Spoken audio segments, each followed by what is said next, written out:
Good morning friends. आज मैं class 10th का टेक्नोमेट्री का चैप्टर खत्म हो गया। अभी मैं आपको लेके आया हूं वृत्त मींस सर्कल। बराबर, इसमें आपको किस चीज का पहले जानकारी होता है, आज मैं उस पे लेक्चर आपको दूंगा।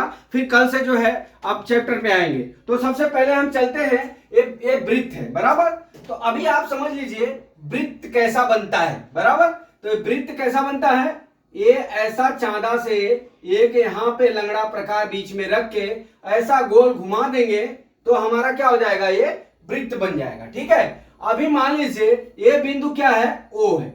यहाँ पे लंगड़ा प्रकार रखेंगे और उसको घुमा देंगे तो गोल बनेगा। ठीक है, अब यहां से यहां को दूरी को क्या बोलते हैं हम, यहाँ पे मान लीजिए P है, तो इस दूरी को हम क्या बोलते हैं, यहां से यहां तक के आधे वृत्त की दूरी को हम क्या बोलते हैं, त्रिज्या। क्या बोलते हैं, त्रिज्या। ठीक है, अब हम देखिए एक दूसरा वृत्त बनाते हैं। अब इस वृत्त को, ओ केंद्र वाला एक वृत्त है। आप 10 में पहुंच गए तो आपको वृत्त तो बनाना आना चाहिए भाई। बराबर, ये ओ केंद्र वाला वृत्त है। अब यहां से लेके यहां तक की दूरी, पूरी दूरी, बराबर मान लीजिए ये P है, ये क्या है, Q है। यहां से यहां तक की दूरी क्या है, इसको क्या बोलते हैं, यहां पे OP की दूरी को क्या बोलते हैं, त्रिज्या। क्या बोलते हैं, त्रिज्या। ठीक है, और PQ की दूरी को, PQ दूरी को क्या बोलेंगे, व्यास। ठीक है, व्यास बोलेंगे, इसको क्या बोलते हैं, व्यास, पूरी दूरी को। ठीक है, आप समझ लीजिए एक यहां पे फॉर्मूला आता है, आपको बता दूं, ये आपके सिलेबस में आगे वाले चैप्टर में है। बराबर, अगर त्रिज्या निकालना है तो त्रिज्या बराबर क्या होता है, एक सूत्र आता है अपना, त्रिज्या बराबर व्यास बटा क्या होता है, 2। ठीक है, व्यास बटा 2 होता है। ठीक, अभी मान लीजिए एक ये सूत्र हो गया। दूसरा सूत्र हमारा क्या होता है, अगर हमको व्यास निकालना है तो व्यास बराबर क्या हो जाएगा, व्यास बराबर 2 गुणे क्या हो जाएगा, त्रिज्या। 2 गुणे त्रिज्या। ठीक है, ये सूत्र आपको याद रखना है दोस्तों, ये बेसिक है इस चैप्टर का। तो हमने आपको त्रिज्या बताया, व्यास बताया, त्रिज्या कैसे निकालते हो वो बताया, फिर व्यास कैसे निकालते हो वो बताया।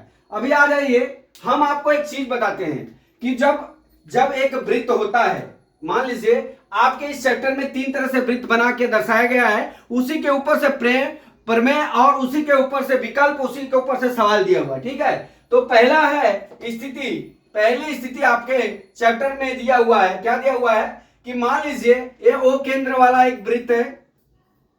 ठीक है, अब इसको एक ऐसी रेखा खींचती है P और Q, जो इस वृत्त को कहीं भी स्पर्श नहीं करती है। ठीक है, कहीं भी स्पर्श नहीं करती है, तो इसको क्या कहते हैं, अप्रतिच्छेदित रेखा। क्या कहते हैं, अप्रतिच्छेदित रेखा, अप्रतिच्छेदित रेखा। ठीक है, फिर क्या करते हैं, दूसरा क्या होता है, ये फर्स्ट स्टेप हो गया। दूसरा स्टेप में क्या होता है, दूसरा स्टेप में क्या होता है, हम फिर वही करते हैं, ओ केंद्र वाला एक वृत्त है। ठीक है, और इसको जो है एक रेखा AB, यहां पे मान लीजिए P है, यहां पे मान लीजिए Q है। बराबर, यहां पे बिंदु A है, यहां पे बिंदु क्या है, B है। ठीक है, अब क्या हो गया, ये क्या हो गया, ये कौन सी रेखा हो गई, ये छेदक रेखा हो गई। क्या हो गई, जो वृत्त के अंदर है, जो वृत्त के अंदर है, PQ रेखा इसको छेदित करती है। इसको क्या कहते हैं हम, छेदक रेखा। क्या कहते हैं, छेदक रेखा। ठीक, छेदक रेखा। ठीक, अब आ जाता है हमारा तीसरा, थर्ड वाला। ये थर्ड वाला, यहां थर्ड लिख लेता हूं, जगह थोड़ा कम है। अब यहां पे हम ओ केंद्र वाला एक वृत्त बना लिए। ठीक है, अब यहां पे मान लीजिए एक बिंदु P है। बराबर, इस पे एक रेखा AB, एक रेखा AB है। ठीक है, एक रेखा AB है जो वृत्त को P बिंदु पर स्पर्श करती है, तो इसको क्या कहते हैं, स्पर्श रेखा। क्या करते हैं, स्पर्श रेखा। ठीक, ये क्या हो गया, स्पर्श रेखा हो गया। अप्रच्छेदित रेखा, छेदक रेखा, और क्या हो गया, स्पर्श रेखा। ये 3 बता दिया आपको। इसी चैप्टर से आपको सवाल आएगा। अभी आप देख लीजिए, किसी भी वृत्त के स्पर्श, ये देख लीजिए, किसी भी वृत्त, मान लीजिए किसी भी वृत्त, ये यहां हमेशा ओ केंद्र आएगा, यहां हमेशा ओ केंद्र आएगा, वो आपको लिखना ही पड़ेगा ओ केंद्र, यहां पे ओ केंद्र वृत्त बनेगा तो ठीक है।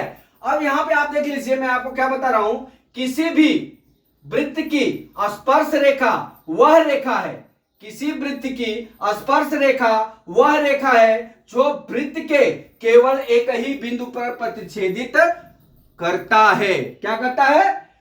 कोई भी वृत्त पे स्पर्श रेखा वह रेखा है जो वृत्त को केवल एक ही बिंदु पर स्पर्श रेखा स्पर्श करता है। जैसे एक साइकिल है दोस्तों, एक साइकिल है, उसका जो है उसमें तीली लगी रहती है, तो एक बिंदु होता है, उस बिंदु से सब तीलियां रहती है जो उस पहिए को चलाती हैं, बराबर। तो वो सब स्पर्श रेखाएं जो है एक बिंदु पर केंद्रित रहती हैं, बीच में केंद्रित रहती हैं। अगर वो समान नहीं होंगी तो क्या हो जाएगा, वो साइकिल चलेगी नहीं। उसी तरह से एक वृत्त है ना, उसी तरह जब एक वृत्त है, किसी वृत्त की स्पर्श रेखा, किसी वृत्त की स्पर्श रेखा केवल एक बिंदु पर ही प्रतिच्छेदित करती है। तो दोस्तों ये आपको हमने ये बेसिक चीज बताया। अभी आ जाइए, जब आपको ये प्रमेय सिद्ध करने के लिए आएगा तो हम क्या क्या लिखते हैं। पहला पॉइंट, किसी भी प्रमेय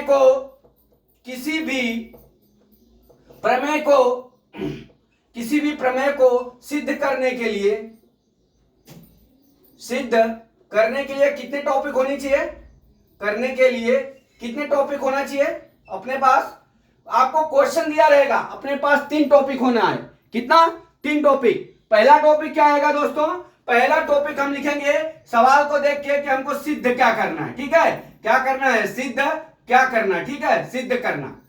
फिर क्या लिखेंगे दूसरा में हम लिखेंगे कैसे हम रचना करते हैं, ठीक है, क्या रचना करना है, बराबर। फिर थर्ड में क्या है, जो उत्पत्ति होती है, उत्पत्ति मीन्स जो हमको सिद्ध करना है, कैसे सिद्ध करते हैं वो लिखना है।